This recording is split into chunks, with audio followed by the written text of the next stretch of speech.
What I had to do was I had to delete, like change my number. I had to move towns. I had to change my peer groups. I had to pretty much isolate myself from the drug and anyone who was on the drug. That included family members too.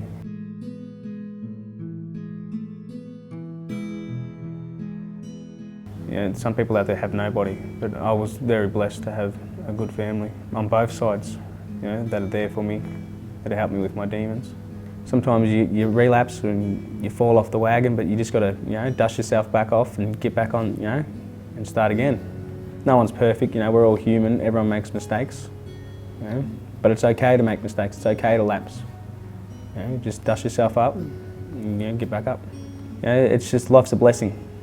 And it's all because I'm clean now.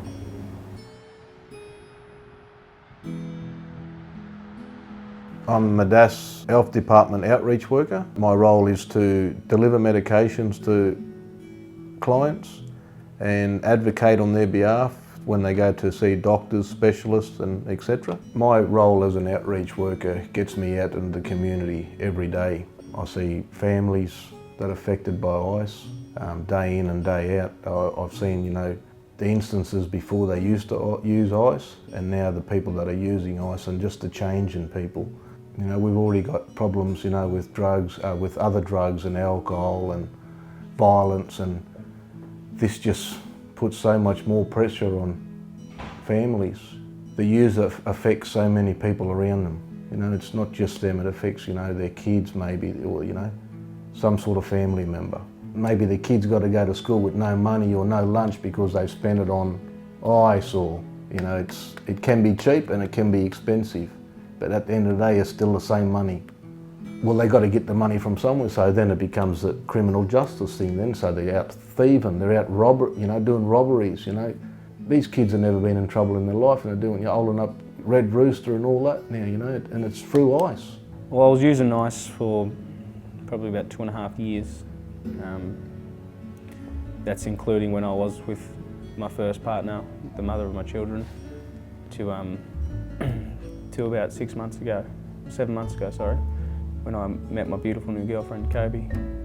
And she seen some good in me, and she inspired me and helped me get off the drug. I detoxed myself. I moved to Melbourne straight to my mother's, and she helped me out a lot.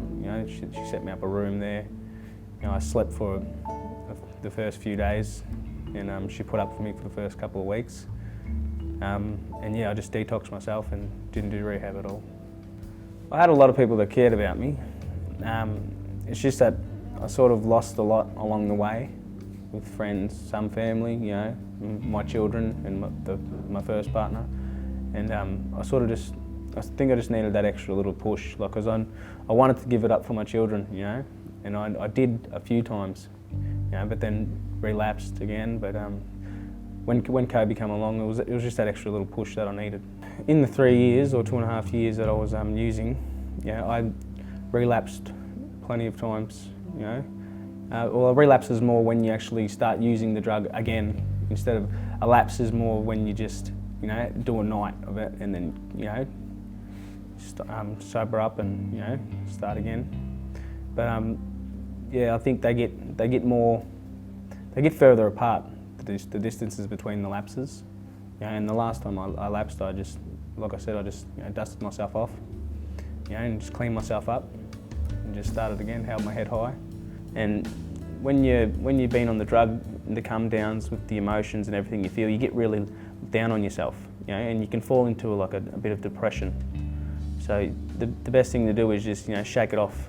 Surround yourself with positive people that don't look down on you or don't despise you, or just work with people and hang around people that are going to build you up, pick you up, make you feel better about yourself.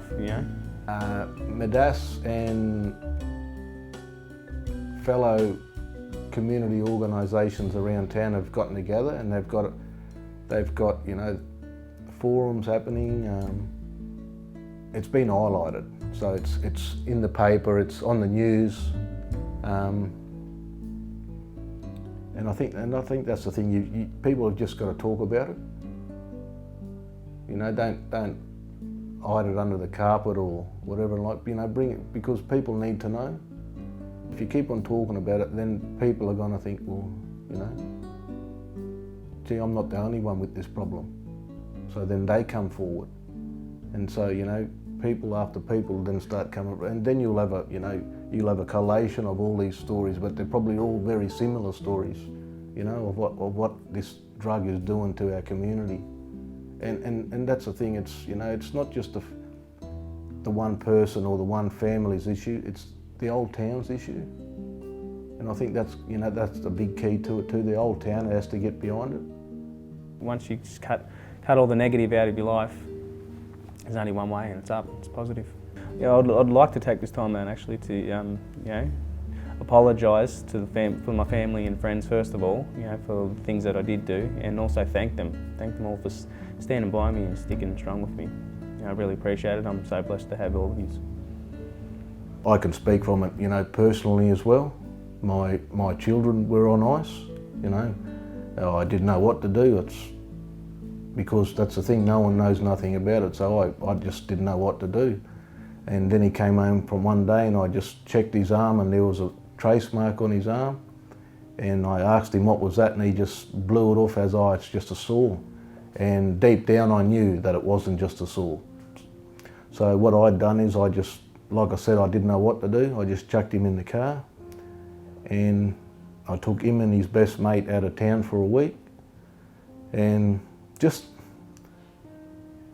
to get in touch with, you know, reality again, to see how, you know, you don't really need those sorts of things to get on in life. So I just chucked him in the car and we ended up in Alice Springs.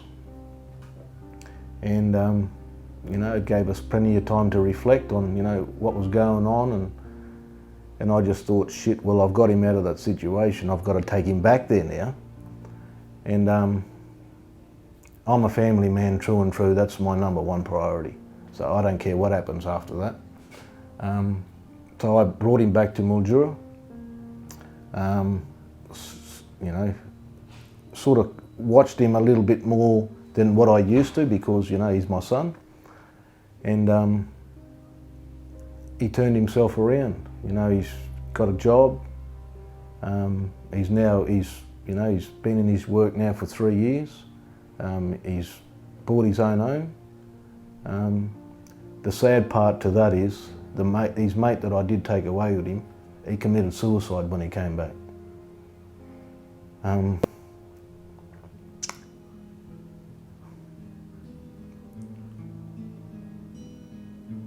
Makes me think, you know, I should have been there for him too. And that's the thing, you just don't know when these things are coming. And I've realised now that the only sort of thing that I can do is just be there for them, no matter what they're doing. Yeah, like I said, it's just breaks my heart because I know a lot of these families around town that I've seen before, and it's just, you know, we don't tend to care about one another no more. You know, my daughter was also using it.